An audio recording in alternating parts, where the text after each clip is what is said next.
Les mouvements respiratoires chez l'asticot étant peu visibles, nous allons faire les observations chez un autre animal, un autre insecte, le criquet. Vous allez observer plus particulièrement ce qui se passe au niveau de son abdomen ici.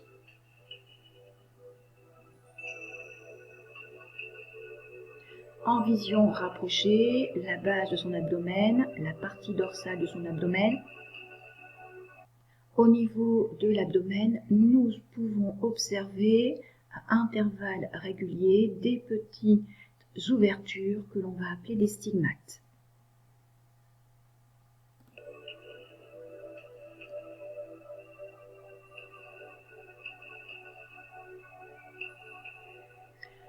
On a placé le criquet sur le dos, voici la base de son abdomen, voici la partie dorsale de son abdomen. Nous avons ici en gros plan ces ouvertures qu'on appelle les stigmates qui sont capables de s'ouvrir et de se fermer. Le criquet, comme l'asticot, ne possède pas ni de nez ni de bouche. Donc l'air ne peut rentrer par ses organes, c'est par ces orifices ici respiratoires que l'on appelle les stigmates que l'air va pouvoir entrer et sortir. Donc voici en détail un stigmate au niveau du thorax du criquet. Ils sont en général beaucoup plus gros, ces stigmates. Ici, c'est au niveau de son abdomen, un peu plus petit, mais le principe est le même. Donc entrée et sortie de l'air à ce niveau-là. Alors maintenant, selon un modèle, nous allons pouvoir faire l'explication.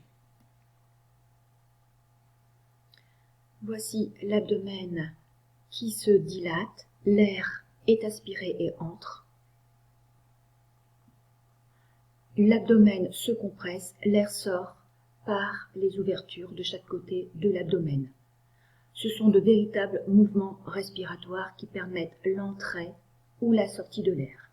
Voici maintenant ce que nous pourrions observer chez l'asticot. Alors voici la photographie d'un asticot entier. Contrairement à ce que vous pourriez croire, cette partie ici est la partie postérieure.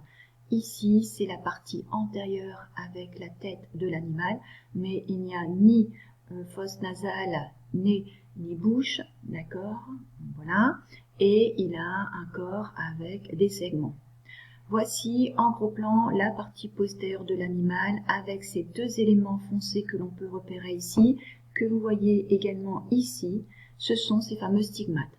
Contrairement au criquet, il n'y a pas de stigmates tout le long du corps de l'animal. D'accord? Là, les stigmates sont exclusivement au niveau de sa partie postérieure et il n'y en a que deux. Ici et ici.